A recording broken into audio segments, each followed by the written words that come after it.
Good morning Hindustan. कैसे हैं आप सब लोग? उम्मीद करता हूं सब लोग बहुत बढ़िया होंगे। इस पेनेडेमिक के टाइम पे लोग अपने अपने घरों में बंद हैं, लेकिन फिर भी परिवार के साथ रहने का मौका मिल रहा है। इसमें पॉजिटिविटी इतनी अच्छी है कि हम अपने परिवार के साथ पूरा टाइम स्पेंड कर पा रहे हैं। तो आज की सुबह फिर से हम लोग साथ हैं। आज हम डिस्कस करेंगे ऐसे लोगों के बारे में जिन्होंने कभी भी अपनी फिजिकल डिसेबिलिटी को अपने रास्ते का रोड़ा नहीं बनने दिया। मैं 3 ऐसे लोगों की बात करूंगा जिन्होंने जीवन में इतना कुछ अचीव किया और किसी न किसी फिजिकल डिसेबिलिटी के बाद भी वो हारे नहीं। उन्होंने अपने संकल्प को पक्का रखा, अपना एम बना के रखा और उन्होंने जो सोचा था उसको अचीव किया। और हम छोटी छोटी बातों से डर जाते हैं। सबसे पहले मैं बात करूंगा हंगरी के कैरोली की। हंगरी के कैरोली जो कि एक शूटर थे, बहुत बढ़िया ओलंपिक गोल्ड मेडलिस्ट। 1938 में उन्होंने अलग अलग देशों में जाकर और अपने देशों में national and international awards win किए थे शूटिंग के अंदर। वो पेशे से एक फौजी थे, आर्मी ऑफिसर थे। और एक बार उनके साथ 1939 में एक घटना घटी जिसमें एक बम के एक्सपेरिमेंट में उनका दायां हाथ चला गया। सुना ध्यान से, जिस हाथ से वो शूटिंग करता था उसका वो हाथ चला गया उस बम धमाके में। और उस एक्सपेरिमेंट के अंदर उसने एक सपना देख रखा था कि मैंने 1940 के ओलंपिक में गोल्ड मेडल जीतना है। परंतु ऐसा नहीं हो सकता था क्योंकि जिस हाथ से वो शूटिंग करता था वो हाथ उसके पास नहीं रहा। लेकिन उसने हिम्मत नहीं हारी और अपनी प्रैक्टिस को जारी रखा बाएं हाथ से, और बाएं हाथ से वो प्रैक्टिस हमेशा करता रहा। 1940 तक उसने अपने आप को तैयार कर लिया। पर उसकी किस्मत देखो कि 1940 में विश्व युद्ध के कारण 1940 के और 1944 के ओलंपिक कैंसिल हो गए। जिसने अपना एम बना रखा था कि मैंने ओलंपिक में गोल्ड जीतना ही जीतना है, उसने, आप सोचिए कि उसके पास ओलंपिक ही कैंसिल हो गया उसके एम के बाद। लेकिन उसने फिर भी हिम्मत नहीं हारी। 1940 में एक नेशनल गेम्स में जब सभी लोग वहां पर मौजूद थे, सब अपनी अपनी बंदूक के साथ वहां अवेलेबल थे, वहां पर वो भी अवेलेबल हुए। तो लोगों ने बहुत जबरदस्त उनके लिए तालियां बजाई कि एक हाथ होने के बावजूद ऐसी बुरी स्थिति में भी वो सभी खिलाड़ियों का हौसला बढ़ाने के लिए यहाँ पर अवेलेबल है। लेकिन उन लोगों को और भी हैरानी हुई जब उन्होंने कहा कि मैं हौसला बढ़ाने नहीं, मैं यहाँ पर शूटिंग चैंपियन में भाग लेने आया हूँ। और उन्होंने बाएं हाथ से शूटिंग कर कर अपना काम पूरा किया। उसके बाद भी उन्होंने प्रैक्टिस नहीं छोड़ी। 1944 में भी ओलंपिक नहीं हुए तो 1948 के ओलंपिक में उन्होंने पार्टिसिपेट किया और गोल्ड मेडल लिया। ये थी हंगरी के उस आर्मी ऑफिसर की कहानी जिसने अपना एक हाथ होने के बावजूद भी अपनी एम को, अपने ओलंपिक गोल्ड को, अपनी शूटिंग चैंपियनशिप को छोड़ा नहीं। दूसरी मैं बात करूंगा डॉक्टर डेविड डब्ल्यू हॉटमैन की। शायद आप लोगों ने नाम सुना ना हो, लेकिन डेविड डब्ल्यू हॉटमैन जो डॉक्टर हैं वो बहुत बड़े साइकाइट्रिस्ट हुए हैं। और उनके साथ एक उनके बचपन से ये कहानी शुरू होती है कि जब वो बहुत छोटे थे, प्राइमरी क्लासेस में थे, उस समय पर जब हम लोगों को ये नहीं पता होता कि हमारे पास एम क्या है, हम पढ़ाई क्यों कर रहे हैं, हमने बड़े होकर क्या बनना है। लेकिन उनके उनसे अगर कोई भी पूछता था कि बेटा बड़े होकर क्या बनोगे, तो उनका एक ही जवाब रहता था, मैं डॉक्टर बनूंगा। धीरे धीरे और बड़े हुए, कुछ और बड़ी क्लासेस में गए, सीनियर हो गए, फिर लोगों ने उनसे, कभी किसी ने अगर पूछा कि क्या बनोगे, तो वो एक ही बात कहते थे कि मैं डॉक्टर बनूंगा। मतलब ये कि छोटी क्लासेस से लेके बड़ी क्लासेस तक, हाई स्कूल तक उनके पास यही जवाब था कि मैं डॉक्टर बनूंगा। लेकिन हाई स्कूल में जब वो पढ़ रहे थे, उनके साथ एक घटना घटी, उनको एक बीमारी हुई और उस बीमारी में उनकी आंखें चली गई। उनकी आंखें चली गई। एक अंधा व्यक्ति जिसका एम था डॉक्टर, एक, और वो अपनी आंखें खोकर अंधा हो जाता है और वो अपने एम को कैसे पूरा करेगा, उसको दिखता ही नहीं है, पढ़ाई कैसे करेगा, लेकिन उसने हिम्मत नहीं हारी। सीनियर सेकेंडरी कंप्लीट करने के बाद उन्होंने डॉक्टरी का एग्जाम दिया, लेकिन उस एग्जाम में उनको बैठने की परमिशन नहीं मिली कि आप डॉक्टर नहीं बन सकते क्योंकि आपकी आंखें नहीं है। हम किसी भी अंधे को, किसी भी ब्लाइंड को डॉक्टर की पढ़ाई नहीं करवा सकते। इतनी बड़ी बात होने के बावजूद भी उन्होंने हिम्मत नहीं हारी, उन्होंने खुद से स्टडी करना शुरू कर दिया। और स्टडी कैसे किया? उन्होंने कम से कम 21 ऐसी बुक्स जिनको ऑडियो में कन्वर्ट करवाया, और उन ऑडियोज को सुन सुन के उन्होंने अपनी स्टडी शुरू करी। आज भी साइकोलॉजी के अंदर, साइकोलॉजी के इतिहास के अंदर डॉक्टर डेविड डब्ल्यू हॉटमैन का नाम आज भी अवेलेबल है। तो देखिए, अगर वो संकल्प नहीं करते, वो अपने बारे में अगर यही सोचते कि मेरे पास तो ये प्रॉब्लम है, समस्याओं के ऊपर सोचते, मेरा हाथ नहीं है मैं शूटिंग कैसे करूंगा, मेरी आंखें नहीं है मैं डॉक्टर कैसे बनूंगा, तो वो क्या इस तरह की प्रोग्रेस कर पाते?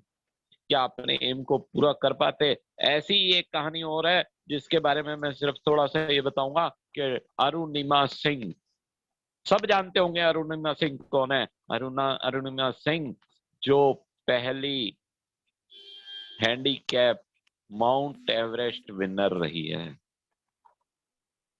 हैंडीकैप अरुणिमा सिंह, जो कि बास्केटबॉल प्लेयर थी, एक बार ट्रेन में जा रही थी और ट्रेन में उसके पास कुछ गोल्ड की ज्वेलरी थी, और वो गोल्ड ज्वेलरी छीनने के लिए कुछ गुंडों ने उसके साथ हाथापाई की और उसको चलती ट्रेन से नीचे फेंक दिया।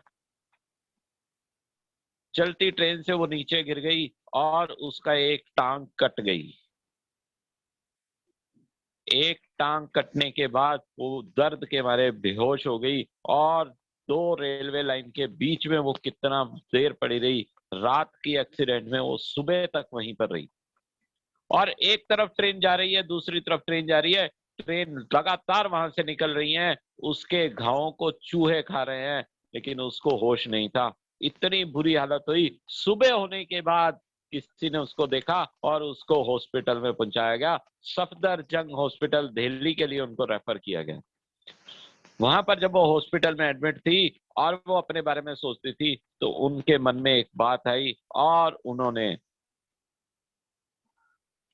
ये संकल्प ले लिया कि मैं अब, अगर मेरी टांग कटी है तो इसके पीछे ऊपर वाला कुछ ना कुछ बढ़िया मेरे लिए सोचा होगा, तो मैं उस चीज को आगे ऐसे ही पूरा करूंगी और मैं हिमालय पर्वत की चोटी पर चढ़ के दिखाऊंगी। हाँ जी, हिमालय पर्वत की चोटी पे चढ़ने का उसने संकल्प ले लिया, और उसने एक पैर से ये संकल्प लिया कि मेरे पास एक टांग है फिर भी मैं हिमालय पर जाऊंगी, और उसने प्रैक्टिस शुरू कर दी।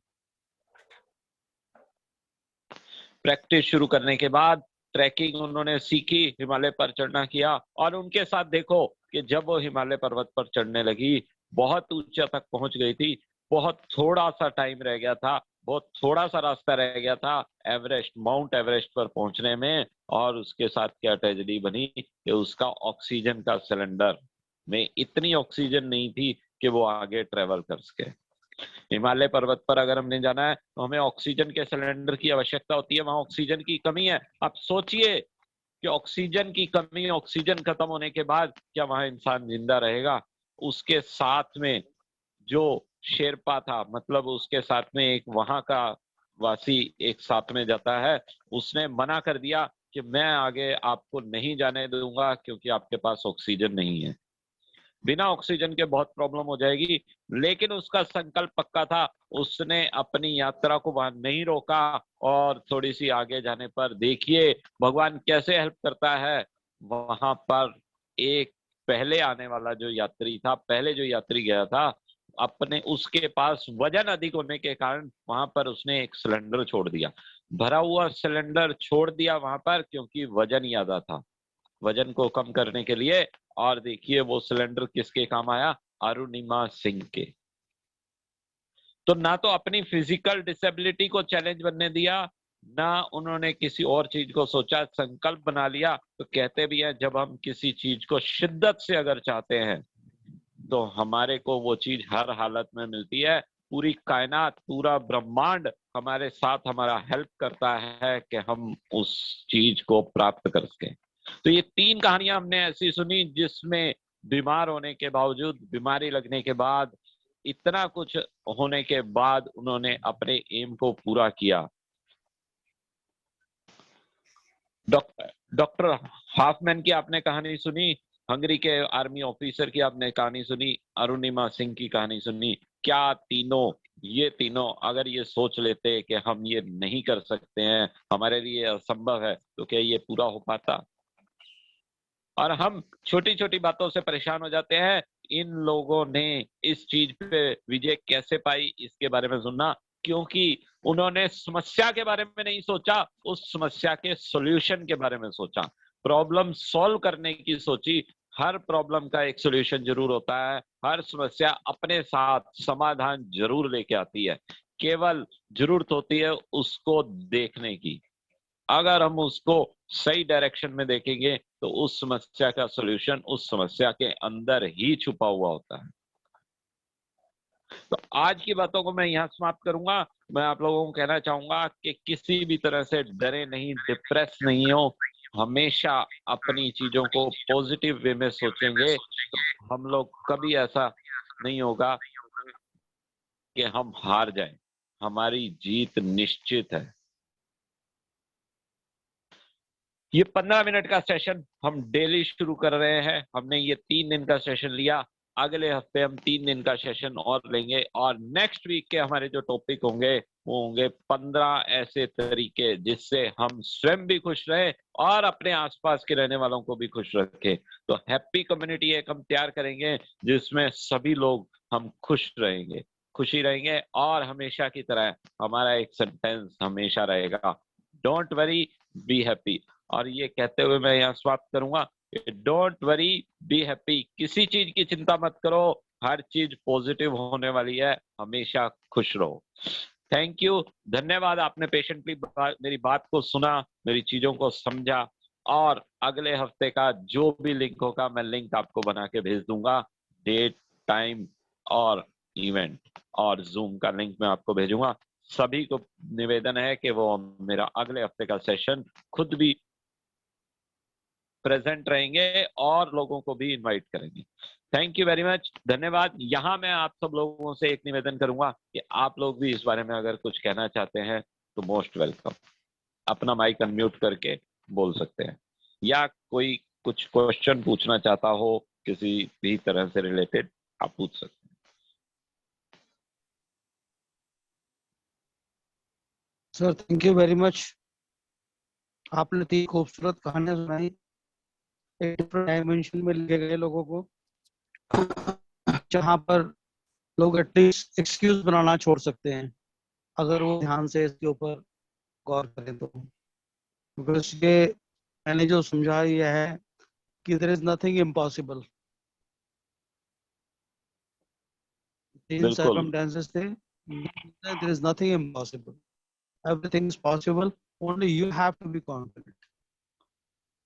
इम्पॉसिबल शब्द तो खुद ही कहता है कि आई एम पॉसिबल। इम्पॉसिबल की स्पेलिंग को अगर देखें तो IMPOSSIBLE, तो itself I am possible, तो इम्पॉसिबल तो कुछ है ही नहीं।